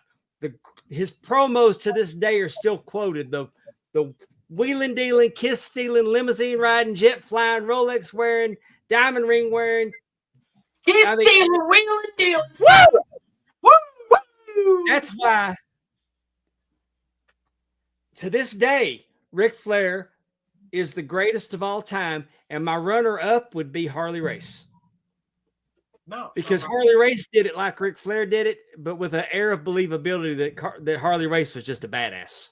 Well, guys, unfortunately, I know this is not a debate, but none of these shitty comments about Brett not putting people over because he put everybody over. I didn't say Brett didn't put him over. Shawn was the one that didn't put anybody over. Comments. Okay. No, Brett, to me, Bret Hart's the greatest of all time. I have never watched a full catalog of another wrestler and enjoyed it as much as I've enjoyed Bret Hart. And I think Bret's attitude has really damaged his legacy. I think that his attitude post wrestling absolutely has damaged his legacy. Right. For a lot of people. And I think for one being rejected, because I know he felt rejected by the WWF, and then his brother died. I think that took a lot out of him as far as wrestling was going. Bitter human being. Yeah. Pro wrestling has not been good to Bret Hart. He lost two things that he loved because of pro wrestling. He lost the love of professional wrestling, and more importantly, he lost his brother. And his marriage. Three things. There you go. And his health. Yeah. So that's bicycling's fault. Brett spun the wheel, and professional wrestling didn't love Bret Hart as much as he loved it. Yeah. Spin the wheel, make the deal. Yeah, and his deal didn't pan out in the long run. Pondwater Dave Flair. That's right. But I mean, hey, and I'm going to address Darren Staley because none of us touched on Hulk Hogan. Hulk Hogan is not the greatest professional wrestler to ever live. Hulk Hogan could have worked his way out of a brown bag. Because Hulk Hogan was a great sports entertainer. He did take wrestling to new heights, but he was a fucking cartoon character. He was a gimmick, and nobody was better off after they were in the ring other than their pocketbook, because they didn't leave King Kong Bundy better than he found him. He didn't leave. I mean, other than Randy Savage, who the hell Hogan put over? Well, everybody. It wasn't Hogan's fault that Savage was elevated, though. All they did was put people for Hogan. I mean, let's talk about the WrestleMania at Caesar's Palace. He went in there and he squashed fucking Yokozuna for no reason. For no reason. He wasn't even booked. He wouldn't drop the belt to Brett. That was the best ever. That was the best ever. They fed up. I mean, now I like $1 million on television. Brock Lesnar left him as a bloody mess on television. He did that for Brock Lesnar. He did put over Goldberg later in his career, but when he was rolling, and I'm not saying that Hulk Hogan didn't have place in wrestling, but this is why he was not the greatest. Because for one, even his technical stuff in Japan, Hogan didn't. He was just they fed him. They fed him the monsters to build his legend. And it worked for Vince McMahon's WWF, but it was for sports entertainment. He was a character. Hogan did for the wrestling business, in my opinion, is it took it to new heights with Vince, to your point. But it also, because of the cartoony bullshit that you were talking about, it also set wrestling back for a long period of time. Vince McMahon marketed Hulk Hogan really well. And I feel like that's pretty much all, because you could have slapped Jesse Ventura in that same role and it would have worked. And Hogan was a marketable character. He was red hot at the time. Yeah. Because he came off the Rocky fame. Hulkamania was running. Vern Gagne didn't know what to do with him. And hey, I think Nash and Hall were more intricate to starting the Monday Night Wars. I mean, Sting could have been the third man. I think Hogan. I'm not going to shit on Hogan for his contributions to the NWO, but having Hogan in the NWO was just. I always felt like he glommed on to the red hot thing. Well, Hogan just wanted to get the spotlight on himself. He was staying as relevant as he could, and that was the cool thing at the time. He needed to do that, and that's really not a knock on Hogan. We'd all do the same thing. Man. So, well, guys, this has been fun. Yes, thank you for coming. It's been great. I can't thank y'all enough for coming on. This was fun. Just talking wrestling and arguing and educating, not arguing. Educating. Yeah, I mean, making sure that Pondwater knows that LOD is not the greatest tag team of all time. Get there instead of hey, and y'all have convinced me. Is. Y'all have convinced me that my pick was wrong on the tags. Aww. I mean, no, when the way that y'all put it, I feel like we just crushed your day, Dave. No, because they're not even my favorite tag team. Okay, well, fuck the Road Warriors then. But I mean, I couldn't argue for Tully and Arn to be the greatest of all time because they didn't do it for very long and they really didn't change the business. Amy was closer with the Midnight Express. They absolutely, Midnight Express contributed a lot more to the business than I could have made an argument for the Steiners. I don't think there's any points tonight except for Charlotte Flair that I did. Everybody else made valid points. I'm just not a Charlotte fan, and I don't. Aaron isn't either. We made that clear until 5. And Willie made a good point that her name kind of deterred. I may be more of a deterrent towards her than not in the machine at the time. No, not in that company. But at the current time, I'm talking about how she rose to prominence, became the face of a company because they weren't. I mean, they were sending her out to do press. I mean, I get your argument, man, but I just don't. They're sending her to do. I mean, she was doing Make-A-Wish. You mean now that they've trained her into being their corporate female John Cena? Okay, so is John Cena the greatest male wrestler of all time, Dave? Hell no. Because it's the same difference, just a pair of tits. Neither one. I really don't think that Charlotte is that much better of a wrestler than Cena. I really don't. She's not. She's not that good of a wrestler. I'm yet to see her be put on a 3-star classic. Mercedes Moné was the best of the 4 horsewomen. Oh my God. You're damn right she was. She's the 4th of the 4 horsewomen. Bailey, Mariah May, Toni Storm. I would rather watch Kaden Carter than Charlotte Flair. And you said 10 years from now. I'm thinking 5 years from now, it's a completely different conversation. She's definitely on the downside. Yes, Darren, we can tonight. That's how things go. Anywhere till 5 goes, things get said. So sorry about that, viewers of Talking Rasslin. You bring till 5, you bring the tits.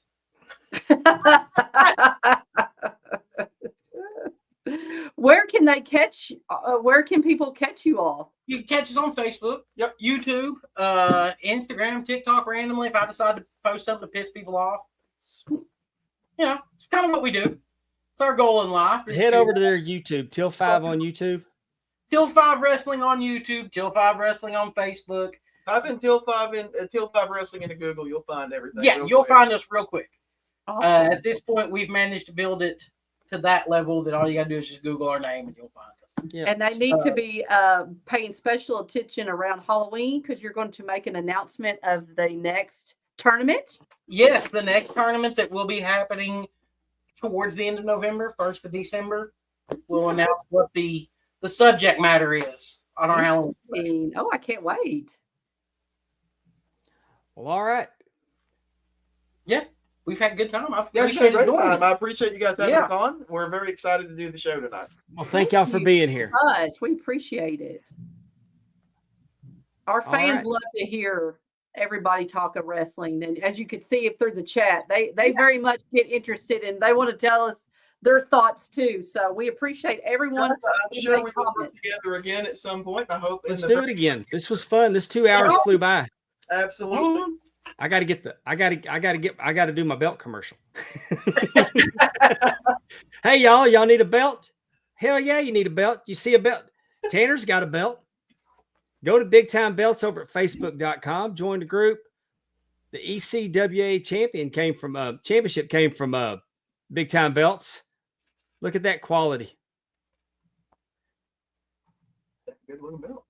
Really good looking belt. I love that style of belt. The Battle Zone Championship Wrestling with the stacked plates. This to me is probably the most unique heavyweight championship belt on the independent circuit. I'd put this belt up against anybody's.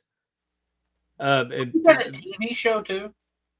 Was it Battle Zone TV show? I think they had like robots, but I think that was Terry Crews. Look at the quality. Look at the stacked plates. This is a completely original design. You won't see anybody else on the indies with anything like this. Big Time Belts can do that for you. Look how beautiful this belt is. The raised plates. It's a heavy. The red leather's beautiful. That's a good looking belt.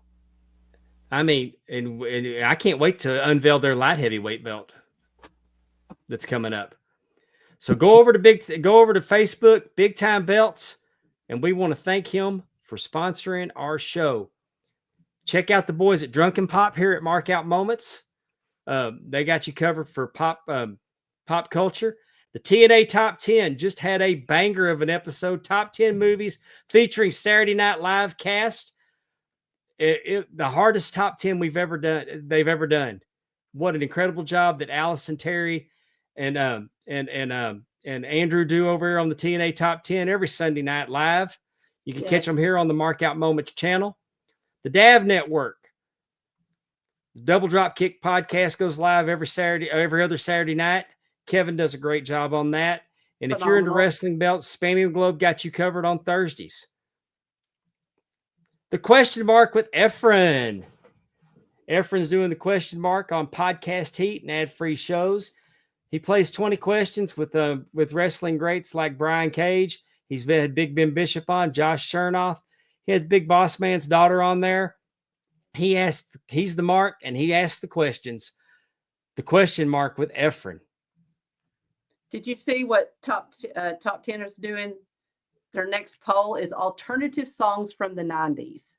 Oh.